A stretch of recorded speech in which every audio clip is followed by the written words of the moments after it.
Halo,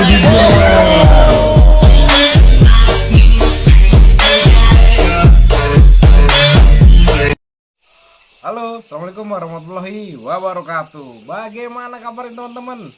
Saya dong kembali lagi di channel Bang Adi Story. Dan pada kesempatan kali ini saya hanya ingin bercerita, tidak seperti biasanya mungkin review kandang atau gimana tata cara untuk usaha. Kali ini saya ingin bercerita tentang ada sebuah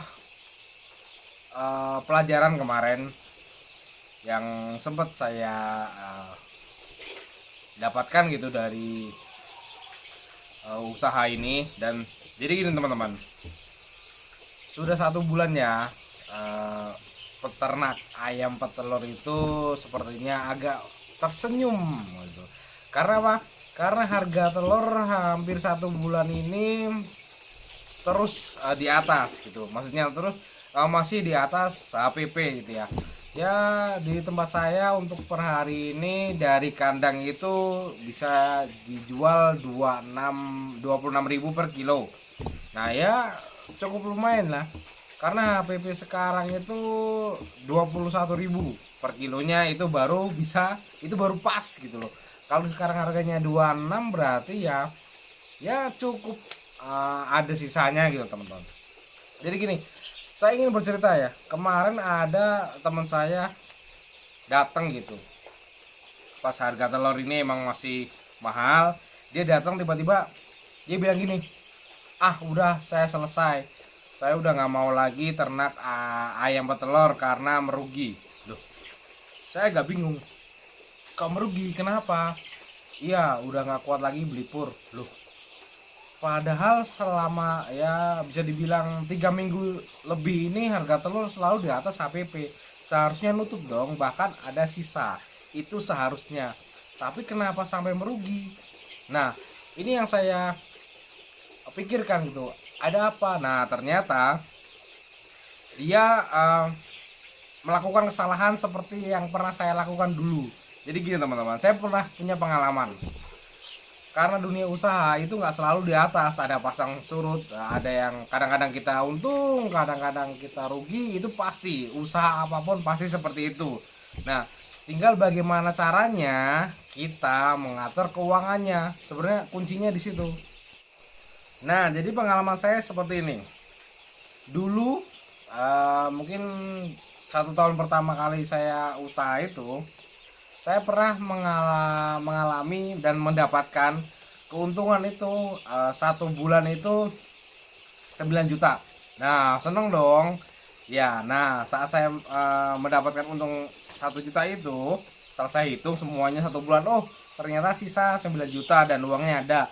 Nah, itu saya langsung pergi buat beli sesuatu. Nah, kesalahannya adalah saat kita mendapatkan untung lebih, itu kita langsung belanjakan sesuatu yang tidak ibaratnya tidak sesuai dengan usaha kita. Maksudnya gini, kita belanjanya itu di luar kebutuhan kandang. Nah, kesalahannya itu seharusnya keuntungan itu sebagian disisihkan, sebagian mungkin bisa lebar lagi usaha atau mau dikembangkan seperti apa. Tapi tidak dulu. Awal-awalnya saya dapat untung 9 juta tuh untuk 1 kandang per bulannya, itu saya langsung belanja. Waktu itu pengalaman saya itu beli handphone 9 juta. Saya beli handphone itu harga 8 sekian. Dan saya berpikir gini, besok kan bulan besok kan untung lagi segini, nggak apa-apa dong sekarang beli. Nah, ternyata setelah uang itu habis, keuntungan itu habis, emang modal balik. Maksudnya modal untuk 1 bulan itu ya, modal pakan dan perawat segala macam itu balik. Nah, ternyata bulan depannya itu harga telur itu anjlok. Nah, di situ saya kebingungan, kok seperti ini. Dan setelah saya diskusi bersama istri, saya renungkan, ternyata kesalahan di manajemen keuangan kita itu yang kadang menyebabkan kita rugi atau bangkrut. Contohnya seperti ini. Seharusnya kemarin dulu pengalaman saya, seandainya saya tidak membelanjakan uang hasil keuntungan itu secara berlebih itu mungkin saat bulan selanjutnya itu ada harganya nggak stabil terus turun, pendapatannya makin menurun, bahkan minus dari harga dari modalnya, itu saya masih bisa gunakan. Nah, karena sudah saya pakai, akhirnya saya bingung kelimpungan tuh nyari kemana nyari kemana. Nah, di situ. Jadi sebaiknya kalau saya sekarang manajemennya seperti ini teman-teman. Seandainya bulan Januari saya mendapatkan untung umpamanya 100.000 satu bulan, itu nggak saya habiskan. Itu biasanya 30% untuk biaya tambahan, atau mungkin maksudnya biaya tambahan itu untuk perawatan kandang atau perluasan atau perbaikan alat atau segala macam. Sebenarnya walaupun udah ada anggaran untuk perbaikan segala macam, kadang kalau seandainya saya untung itu yang 30% itu saya sisihkan untuk pengembangan usaha lah. Mungkin mau dikembangkan seperti apa, atau mungkin mau beli peralatannya lebih baru yang lebih memudahkan kita kerja nanti. Nah, jadi seperti itu. Nah, sisanya baru kita tabung. Nah, dipakainya kapan nanti? Kalau saya nanti bulan selanjutnya seperti apa? Kalau bulan selanjutnya itu plus, maksudnya kita masih dapat untung lagi. Nah, yang kemarin itu mungkin bisa saya pakai gitu loh. Tapi itu pun harus ada standarnya. Maksudnya enggak semua saya pakai, enggak. Kan udah kepotong 30%, masih 70%. Mungkin yang saya pakai itu 20%-nya. Jadi saya sebisa mungkin dari keuntungan itu saya sisihkan 50%. 50% itu tabung. Karena apa? Nggak ada ruginya kok nabung kok gitu. Jadi selalu saya sisihkan. Ya, karena itu teman-teman mungkin yang bilang dunia perteloran itu kurang menguntungkan untuk saat ini. Ya, memang iya. Menurut saya emang iya. Saya juga merasakan. Cuman kenapa saya masih survive? Karena cara manajemen ekonominya itu yang benar-benar teman-teman harus dipikirkan gitu loh. Jangan untung sekarang dipakai langsung. Itu jangan, tabung aja dulu. Karena apa? Namanya orang usaha itu pasti ada naik turunnya, ya kan? Nah, iya, jadi jangan ugal-ugalan kita asal pakai gitu. Nanti kita malah dirinya pusing gitu. Nah, soalnya gini teman-teman, menurut saya ilmu ekonomi itu ilmu hitung-hitungan secara usaha itu ada dua. Pertama adalah hitung-hitungan antara manusia dengan manusia. Maksudnya gini, saya beli ayam 10.000, ya kan? Saya jual ke pasar atau saya jual itu laku 20.000, berarti otomatis saya untung 10.000. Nah, itu udah pasti. Nah, terus mungkin saya beli ayam 10.000, atau terus saya habis itu, setelah itu saya beli ayam 10.000, setelah itu saya jual ternyata hanya laku 8.000, berarti saya merugi 2.000. Nah, itu udah pasti. Karena apa? Hitung-hitungan orang dengan orang itu ilmu ekonominya itu pasti karena ada kalkulator kan, itu pasti. Itu maksudnya paham nggak? Itu udah hukum pasti gitu loh. Nah, yang kedua, hitung-hitungan antara si pelaku usaha dengan sang pencipta, dengan Allah Subhanahu wa Ta'ala. Jadi gini teman-teman, saya pernah mengalami ini kisah saya ini. Saya pernah mengalami teman-teman. Waktu itu saya beli ayam, anggaplah 10.000. Saya beli ayam 10.000. Lihatnya saya mau jual biar untung. Nah, saya bawa tuh ayam ke pasar semuanya. Saya bawa ke pasar, ternyata harga ayam sedang turun. Dan harga tertinggi itu adalah 5.000. Ya kan? Harga tertinggi itu adalah 5.000. Berarti saya rugi dong 5.000 dong. Nah, di situ saya pusing. Kok seperti ini? Tapi saya ingat gitu kata-kata beberapa orang tua, maksudnya orang-orang yang saya tuakan gitu, dan kata-kata istri juga bilang namanya rezeki pasti nanti ada jalannya. Nah, setelah saya pulang tuh dari pasar dengan pikiran, waduh, ini bisa bertahan nggak ya? Saya masih rugi gitu 5.000, bahkan jangankan pas rugi 5.000 dari modal gitu. Pas saya mau pulang, tiba-tiba saya ketemu sama bapak-bapak gitu. Dia nanya, "Mas, ternak ayam ya?" "Oh iya Pak, kenapa Pak?" Gitu. gini ada itunya, kotoran ayamnya gitu kan, buat pupuk gitu kan, kata dia. Ada pak, ada berapa mas? Ya lumayan pak, ada banyak, udah saya masukin karung, udah saya ikat. Nah kebetulan saya mau beli tuh mas. Oh bapak mau? Ya saya beli semuanya. Nah akhirnya si bapak-bapak itu datanglah ke anak saya, ambil tuh semua pupuk-pupuk yang maksudnya pupuk kandang itu yang udah saya ikat-ikat karung, ambillah, dibelilah sama dia. Anggap aja harganya 7.000, ya kan. Jadi gini, di situ pas saat saya menerima uangnya si bapak-bapak itu agak sedikit merenung gitu loh. Setelah bapak itu pulang saya merenung. Saya jual ayam, hitung-hitungan udah jelas rugi 5.000, ya kan. Tiba-tiba si bapak beli pupuk kandang saya itu seharga 7.000. Berarti kalau dihitung-hitung semuanya saya untung 2.000. Kok bisa gitu ya? Nah, salah saya pikirkan, ternyata Allah itu ngasih rezeki yang luar biasa di tempat yang nggak disangka-sangka. Sedangkan biasanya saya tuh pupuk seperti itu tuh saya buang-buang teman-teman. Bahkan saya kasih tawar-tawarin ke orang-orang itu, mau pupuk nggak, ambil aja. Nah ternyata itu udah pada nggak mau gitu, nyampe ada 30 karung kalau nggak salah tuh waktu itu. Nah karena saking bingungnya udah saya geletakan aja, dan akhirnya itu yang dibeli sama bapak-bapak itu tuh, nggak nyangka kan gitu. Makanya menurut saya hitungan ekonomi itu emang ajaib gitu. Seandainya kita hitungan antara kita dan orang gitu, orang sama orang, itu pasti itu pasti rugi ya rugi, untung ya untung.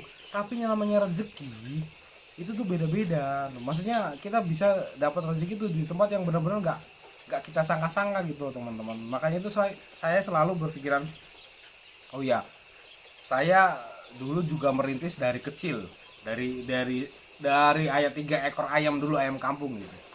Dan setelah sekarang alhamdulillah udah ada beberapa kandang ayam, bahkan ayam petelur juga. Dan di belakang saya ini saya sedang bikin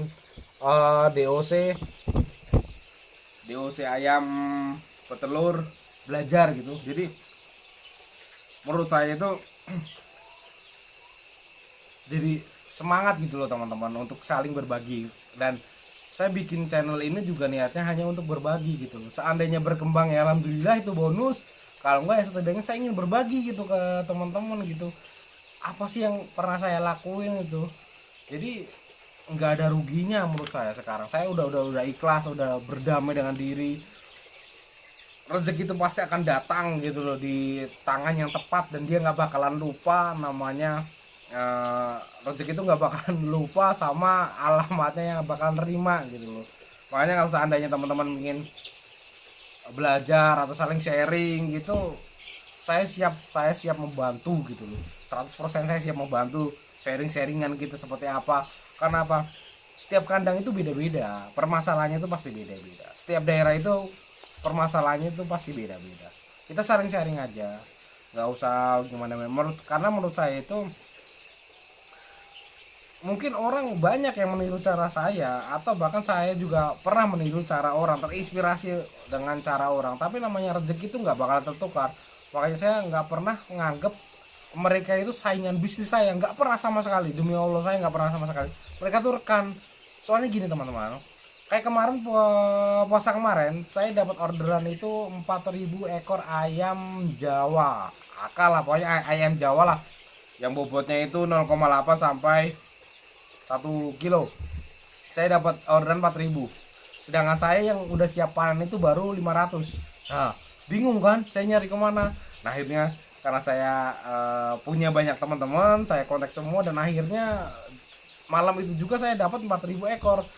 Nah di situ kan saya dapat rezeki, ya kan, teman-teman peternak juga dapat rezeki juga. Nah kan jadinya saya nggak pernah gitu loh nganggap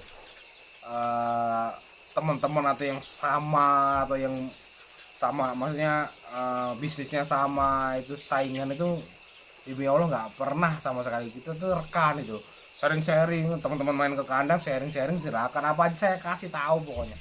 Ya seperti di video-video saya sebelumnya, penerapan saya seperti itu teman-teman, cuman mungkin bedanya adalah di manajemen keuangannya ya kan. Kalau saya itu insya Allah jangan sampai berhutang gitu. Mulai dari kecil aja nggak apa-apa, mulai dari kecil-kecilan nggak apa-apa, karena untuk usaha itu emang bagusnya itu jangan berhutang. Dan usaha apa yang paling mudah adalah usaha apa yang paling menguntungkan adalah usaha ternak, tapi yang pakannya itu nggak bayar gitu loh teman-teman. Sebenarnya itu kayak mungkin bayar ya nggak apa-apa, tapi jangan terlalu mahal. Contohnya yang simpel itu usaha ayam kampung AK itu, dia kan pakannya murah, dedak ya kan, bisa kita pakai mungkin sisa-sisa nasi atau sayur-sayur itu bisa itu loh. Jadi itu menguntungkan sekali, potensi sekali untuk ayam kampung itu. Menurut saya itu potensi sekali karena perawatannya lebih mudah daripada ayam-ayam seperti ini, dan pakannya pun lebih simpel gitu, menurut saya seperti itu. Dan saya harap untuk warga-warga, bukan warga ya, anak muda di kampung nih, ayo gitu, jangan malu untuk berkarya, jangan takut untuk berkarya dan kita melakukan suatu usaha apapun. Karena apa, jangan sampai kita kalah sama anak-anak di kota gitu loh. Kalau bisa kita lebih gitu loh untuk masalah penghasilan, karena di desa kan masih semuanya mudah didapat gitu loh. Ayolah semangat gitu loh. Saya bener-bener pengen memajukan gitu loh usaha di kampung gitu. Tapi kadang-kadang juga bingung gitu. Soalnya di tempat saya itu rata-rata anak muda itu setelah lulus sekolah itu rata-rata merantau gitu. Jadi saat mereka dia kasih kesempatan, atau bukan dikasih kesempatan, dikasih tahu seperti ini, arahan seperti ini untuk dunia usaha, mereka tuh mental. Rata-rata tuh pasti keluar untuk merantau gitu. Seperti itu. Jangan sampai kita kalah, yuk semangatlah pokoknya.